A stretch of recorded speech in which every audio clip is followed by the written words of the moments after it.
welcome to Turn the Page, the official podcast of the Syosset Public Library.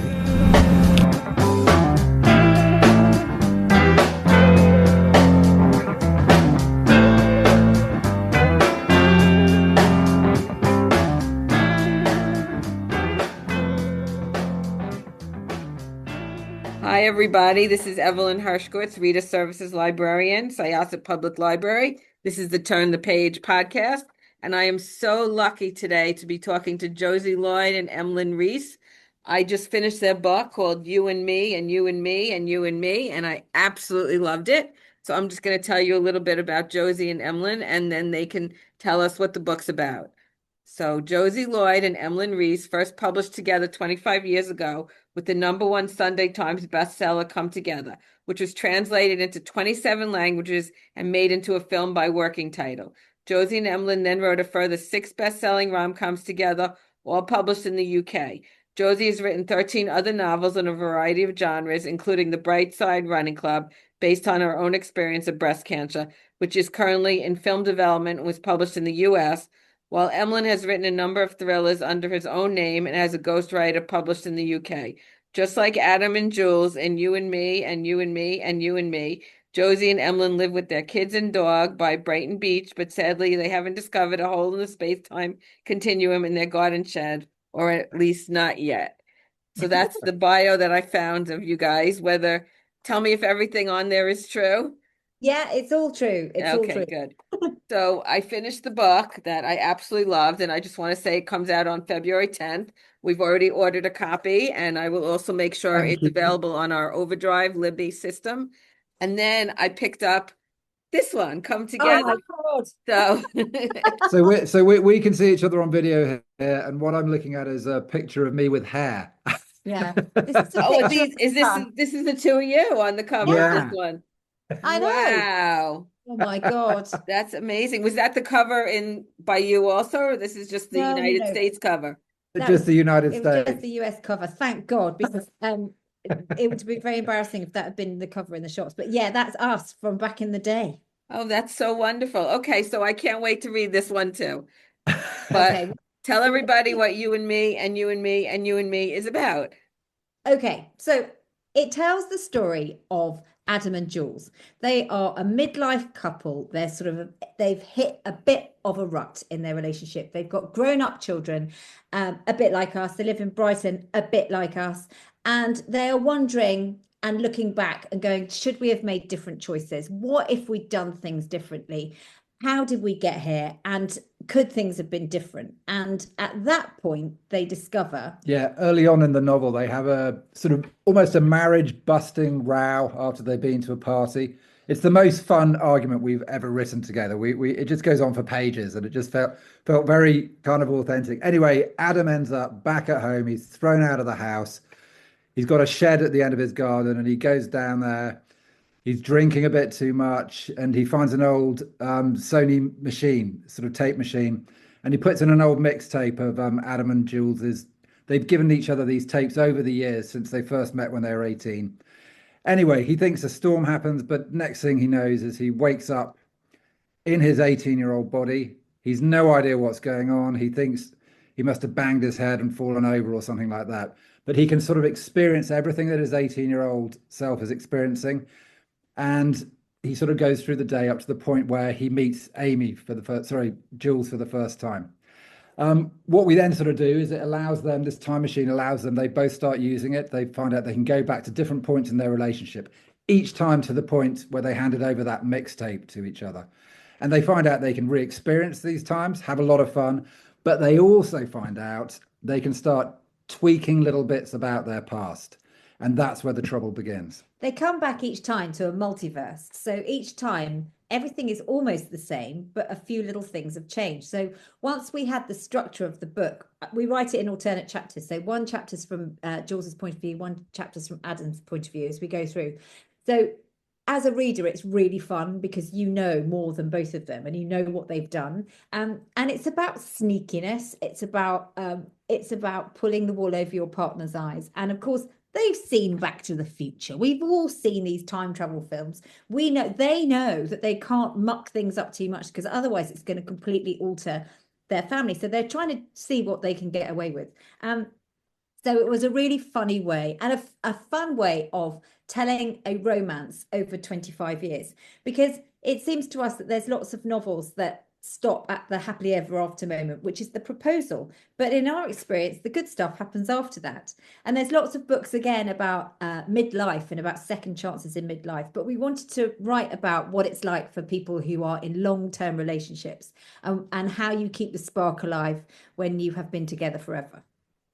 It was great. I just want to know how you planned it out, like who writes what. And it's very difficult when you're doing time travel. I mean, I love time travel novels. One of my favorite books of all time is 11/22/63 by Stephen King. Yeah, Yeah. brilliant. That was written so beautifully. That was such a great book. But how do you do the time travel and not make errors? Like that must have been so difficult to plot. How Yeah. did you plot this all out? It's funny. It's been a real sort of lesson for us. We met 25 years ago writing a book called Come Together. And we didn't know each other very well. And it's basically, I really liked Jo. So I sent her a chapter written from a guy's point of view up to a point where the male character meets the female character. And Jo wrote a kind of response. So we learnt writing together in the worst possible way, in that we ended up writing a book together, getting a deal for writing a book on 2 chapters. We had no plot. No We idea had what we're no doing. clue how to write a rom-com. We were kind of making it up as we went along. 25 years later, we've learned a little bit. So we are lucky enough to be members of a writers group down here. And I'm sure lots of your listeners are members of writers groups. And they're so great. And the fun bit of this is one of the writers is a screenwriter, and they are hot on plot. They're so good. And they gave us the funniest bit of information about this, which was, Don't do it. we're gonna write a time travel book, and what do you think? And they just went, don't do it. Don't do it. They said that, they said it's just with two of you writing in multiple time frames, what the hell are you thinking? This is going to be a nightmare. And so But they if we did, but if we were going to do it, they said the one thing that we have to write at the top of the document is stick to the rules. So what we had to do was we put here in our dining room, we put a great big bit of lining paper out, and we planned out the beats of the story and how we wanted the story to unfold. And then we had to work out who was going to tell which bit and work out the time frame. So it was actually quite technically complicated, and we did spend a long time planning it. But we also had a bit of freedom in the way in which we wrote it. So again, we wrote it in alternate chapters. So Emlyn would write a chapter and then hand it over to me, and I'd be like, wow, well, I wasn't expecting that. So there was a bit of sparkiness in it and a bit of competition. And we wrote it quite fast, but it was so fun to write. Honestly, it was like we're also the my sort of thing. the kids who aged 15 at school were the ones who the teachers did not want to do physics and biology and chemistry. We were kind All the of artsy struggling at nerds. this. So we did have to do a little bit of research here, but it is very much our kind of channeling our 15-year-old not too competent at science selves.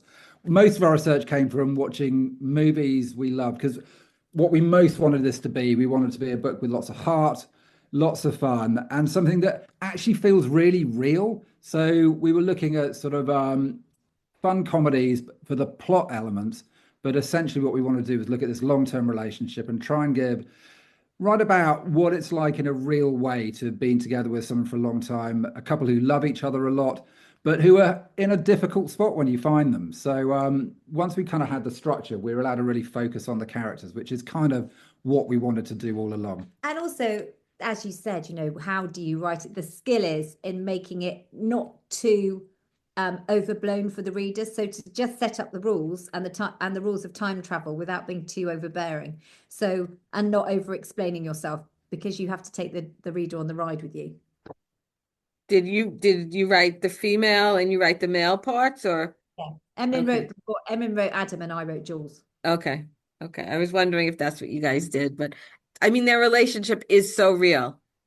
It really is. I mean, I've been married 36 years and I get it.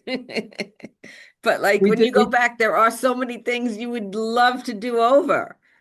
Yeah. You That's know? kind of, I mean, the plot really did come from that. And it's a kind of conversation I think a lot of middle-aged people have. You do have that conversation about, you know, where are you in your life? How did you get here? what would you do if you could do things differently? And it's really easy, and we've certainly done it. There's bits of my past I've focused on and gone, you know what, I should never have done that. And what if I'd done my career differently? And being a writer is one of those things that, it's highs and it's lows. And when you're in a low in your writing career, you're sitting there going, why didn't I get a real job 20 years ago? Why didn't I continue my real job 20 years ago? So it was just fascinating for us to really sort of have a dig on that. And also, it is semi-autobiographical, I think, the characters. When our kids read it, and our kids are old enough to read our books now, which has been a real treat for us. They're harsh critics. We've got three daughters, 25, 21, and 18.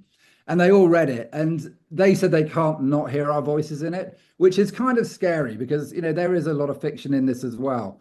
But as a family, they recognized our family. They recognized our sort of family's journey. And for us, it had to feel like an honest book.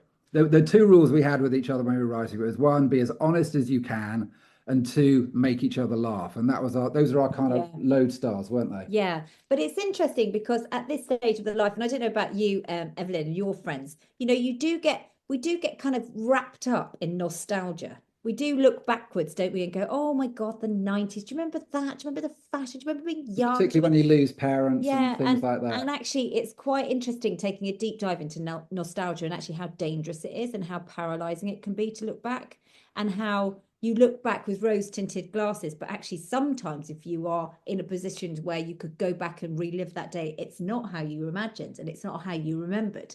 And so I think really this book is about Adam and Jules learning to accept where they are, to learn to love what they already have, which gives them the freedom to move forward. And to realise maybe that a relationship is built on lots of little things that we don't think are important.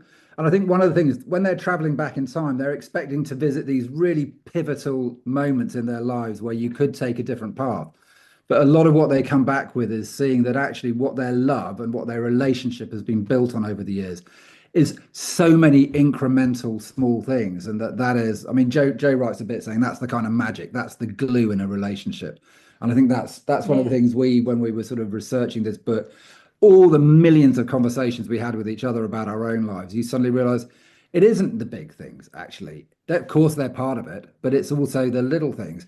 It's not, did I make the right choice? It's even when I made the wrong choice, how did we manage to keep sort of it all going, and how do we adapt? And I think that's the kind of the hard bit of a relationship, but it's also the kind of goal of a relationship as well. And certainly for them as a couple, without any spoilers, I hope it's one of the things they learn by the end of the book. Well, it makes you appreciate what you have, right? Yeah. I think, we looked on it very much as kind of free marriage guidance counselling, to be honest. It was cheaper than a therapist.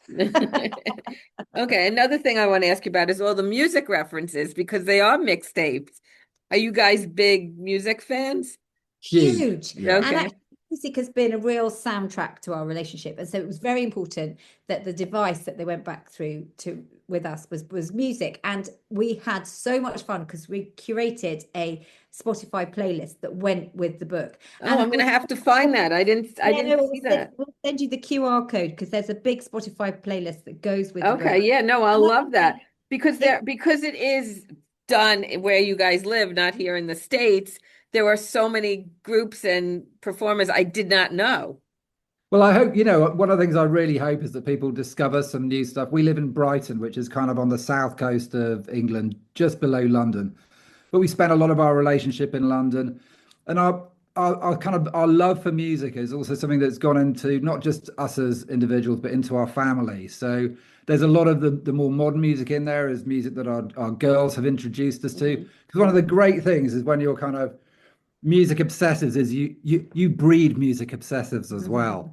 And we're now at that fabulous point in our lives where all of our new tips of music come from them. So a lot of the playlist is from them, but it really guided us in a way. Some of the songs we really knew once we decided we were going to start naming the chapters after the songs. It really guided the kind of vibe of the book and the feeling of the book. Right. So that gave us a lot of excitement and freedom as well, didn't it? Yeah, and actually it was really fun because we were kept thinking, oh my goodness, we haven't put that one on. I remember waking up about 2 o'clock in the morning once and going, oh, we haven't put Talking Heads on. This is not my beautiful house. This is not my beautiful wife. That song, Days Gone By, and we were like, wow, we haven't put that on the list, and that was such a pivotal one for inspiration. So I think also what we really wanted to try and capture is that quite often with songs, you can't even remember who they're by, but you remember, and you can't even remember where you were when How you you heard felt when you heard the but song. you kind of Exactly right. remember the atmosphere, don't you? You Right, remember the absolutely. atmosphere of who you were, and that is so powerful, with songs, and Yeah. particularly for us, we really have that with music, and it's been really lovely attaching songs that we love to Adam and Jules, because we quite often go for a walk around. We've been very lazy, Evelyn. We've set it literally in the streets where we live. So we walk out and there's sort of shadowy Adam and Jules is kind of in the ether, and we can connect them to the music that they're listening to. So that's been really fun. Yeah, no, my husband and I are both music lovers, but we like different things. Yeah. There isn't a lot that overlaps, but when it does, it's wonderful. Yeah. And there's something really lovely about having our song or joint songs, and actually songs that both remind you of something. If something comes on and go, do you remember when we were there? Or do you remember when, that reminds me of like dancing around when one of the girls was little, and it's it lovely. really helped us using, songs that we've kind of from our own lives that we've loved. Because then when we're writing those scenes, if a scene is set in 1997, it's really nice to sort of have that song playing on your computer as you're typing. Because as you just mentioned, it does take you back to that moment. It gets you in the moment. Right. Like I do this all the time. We have Sirius XM. So I listen to the 70s, I listen to the 80s, all the things that I love. But sometimes I will say to Alexa, I'll say play songs from 1983, the year I graduated college, and it takes you right back to all those songs. I mean, so that's one thing I loved about this book also, all the great music that's in it. It was wonderful. And you're right. And with things like Alexa and Spotify, we just have that access to all of it. And it's the other funny thing about music now is all the records I wished I was old enough to buy, I couldn't buy, and the records I've lost over the years. When I first got together with Jo, and I was sneakily moving myself into her flat. I parked my car with my 2 bags of stuff, one bag of clothes and one bag of tapes and CDs, and the car got stolen. So I lost my entire music collection in 1996. And the beauty of Spotify, and indeed of writing a book like this, is I get to kind of curate my fantasy playlist again, and it's been really fun. Yeah. And my car got stolen in 1980. We got engaged in 1987. My car got stolen in 87 with all my cassettes. Oh, no, See, we feel for you. There is a special place in hell for these people. Yeah, I know. Isn't that horrible? When they realize what is in the car, they just have a think about what they've just done. Yeah. But I grew up with records. Yeah. Yeah. And my husband grew up with records, and he has a turntable now and loves to play his records. We've got 5 turntables in our house. Because the girls have one each. Wow. And when they go to college, they go off with their records as well. Kids like records now. It's fantastic. They're expensive though. My goodness, Yeah, I used to pay $5 and change for records. Yeah.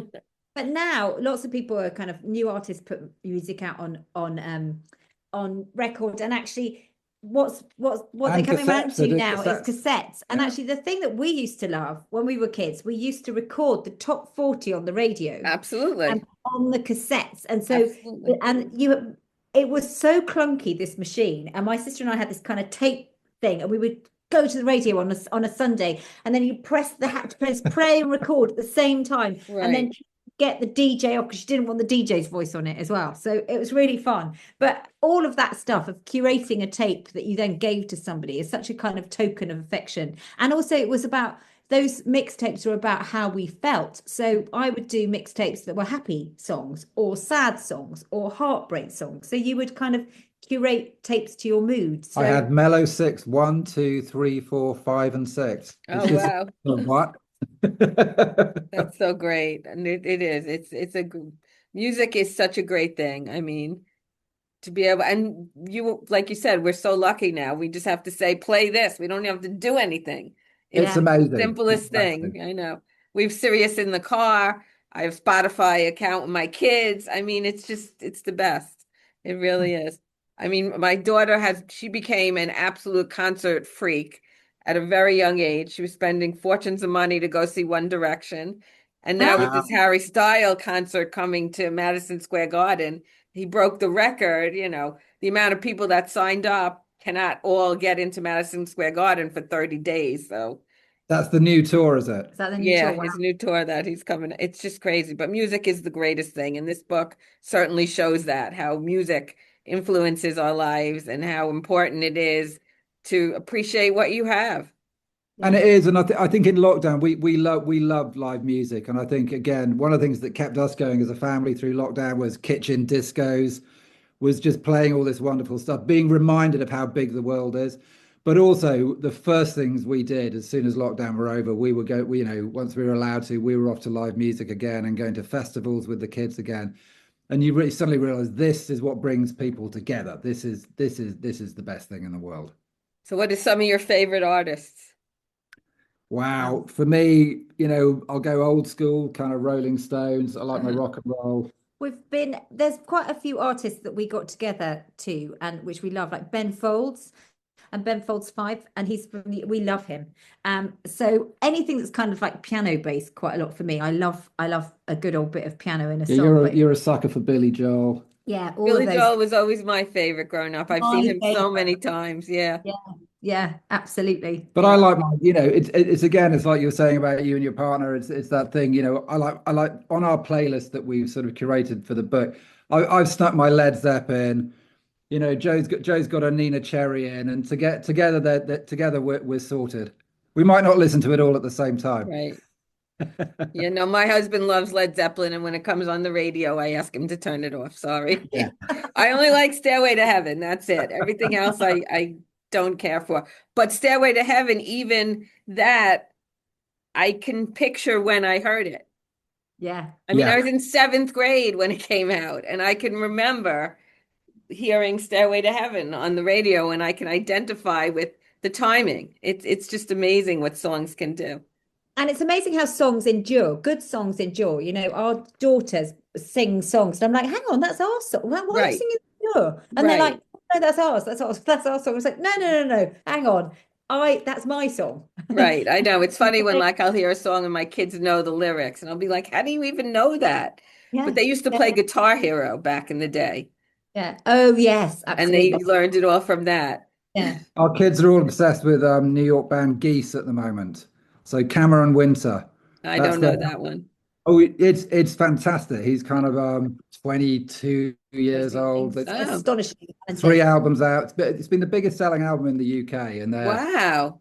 Yeah. So he's yeah, a so he's a States guy. He's a guy from yeah, here. New York band, Brooklyn band. So it's Geese is the name of the band, and Okay, his I'm gonna look name, that up. Geese. Okay, gotcha.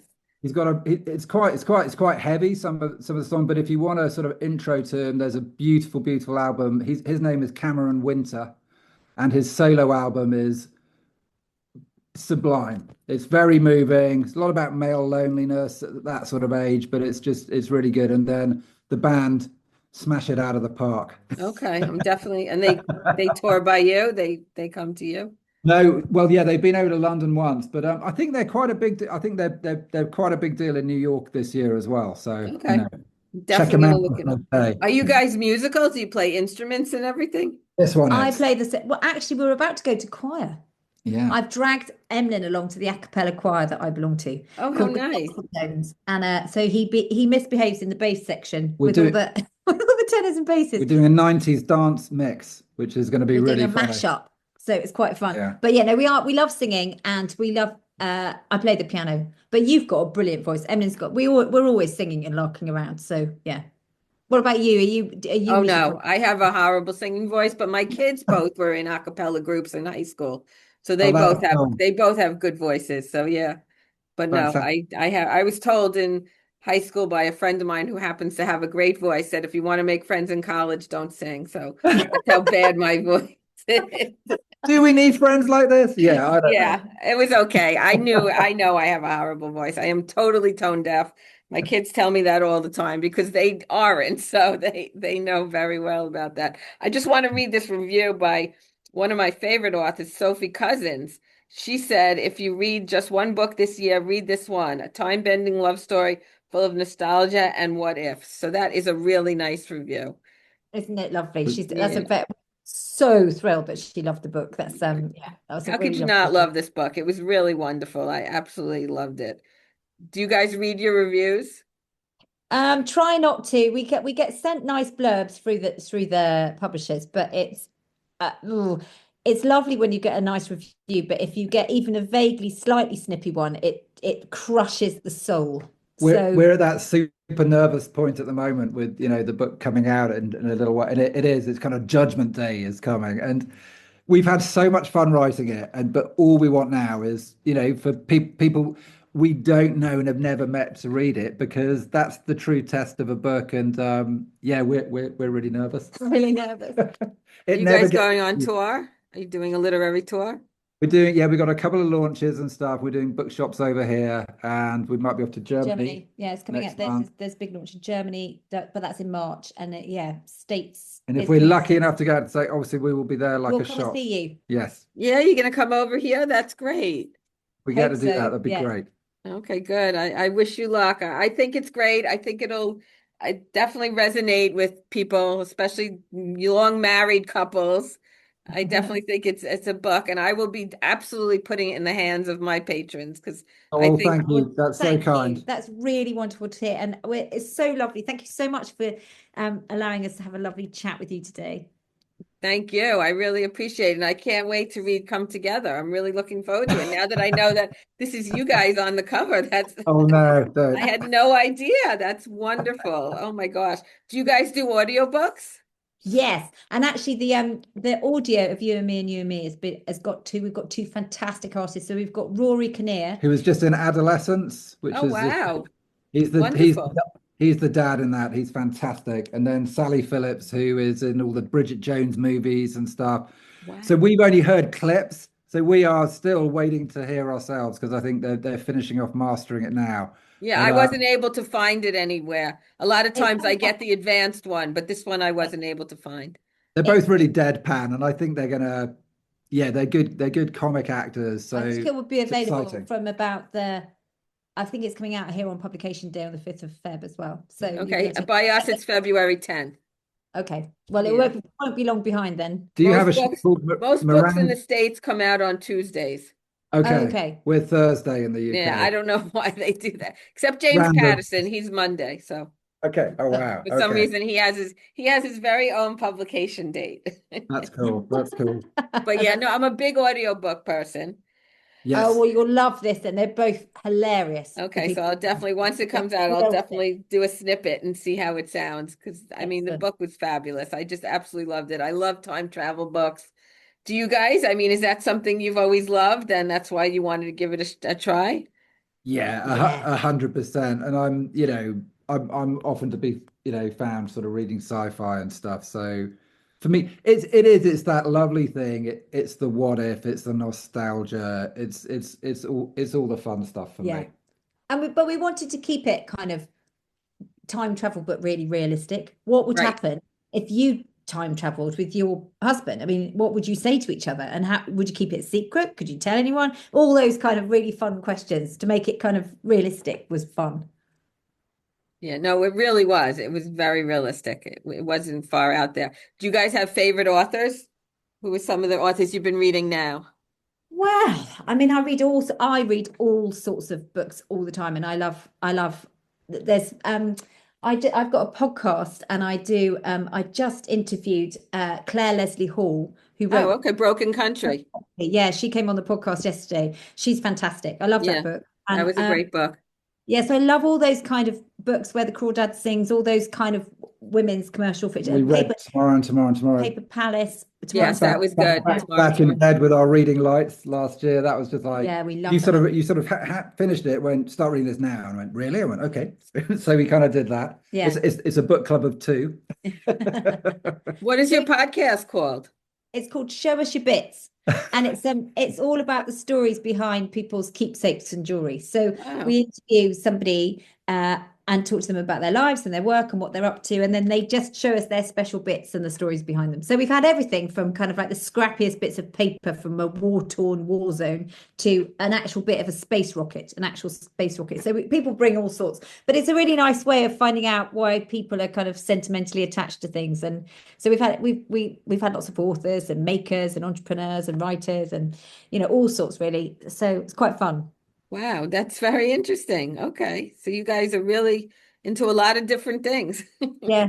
Yeah, we are. Well, keep you busy. Are you writing now? Do you have something in the works? I have a cozy crime series that I've been doing here called Miss Beaton's Murder Agency. And I've taken all of the heritage of Mrs. Beaton, the Victorian chef, and invented Alice Beaton, who is a distant relative. And she runs the Good Household Management Agency. And she places staff in really high-end houses and country piles. And one of her staff gets hired and then gets murdered on New Year's Eve. And now she has to find out why. So I've done the first one, which has come out, and I'm just editing the second one now. So that's really exciting. And hopefully they'll come to the States. But okay, that would be great. And what about you, Emlyn? Are you writing anything now? Well, when I sort of write separately to Joe, I more write thrillers is kind of my thing. So I sometimes ghostwrite for other people, which is fun because you kind of put the story together and then you sort of work. But I'm working on a thriller at the moment about a Instagram family, so an influencer family, not good people, so kind of really scary matriarch. But it kind of occurred to me that a lot of these sort of influencer families have almost been around for kind of 15 to 20 years now. So you're looking at kids who might have come up in this who will now be approaching their early 20s. And I really wanted to have a sort of deep dive on how would you be affected growing up under the spotlight like that over the years, but then to take it off in a dark way. That sounds great. It's a fun I idea. follow so many people on Instagram. That sounds fabulous. I hope that comes to the States because I'd really love to read that. So I just want to circle back to one more thing. Your Spotify that you have, is that available? Can I get that? Yeah. If you go to Spotify and you look up You and Me and You and Me and You and Me with the ampersands in the middle for Anne's, you'll find it. But there should be terrific. I am going to do that once we get off. On finished copies, there should be a QR code. There'll be a QR code in the book at the front. So there might be in the proof. I think if you have an early copy. I don't think it was in here because if I had seen it, I would have absolutely done it. Yeah, no, there's no. Okay, so in the final copies, it'll be in there. QR code, yeah. Terrific. Okay. I want to thank you guys. It was so nice speaking with you. I really appreciate it. So much. It's been lovely to meet you, and thank you ever so much for taking the time, and I'm thrilled to bits you like the book. I loved it. Absolutely loved it. So it'll definitely go out plenty here because I have plenty of patrons who will definitely want to read what I recommend. So I'm hopefully that's awesome to hear. Thank you. No, thank you guys so much. So I'm going to close this chapter of Turn the Page. Thank you so much to Josie Lloyd and Emlyn Rees. It's time to close this chapter of Turn the Page. Join us for the next episode.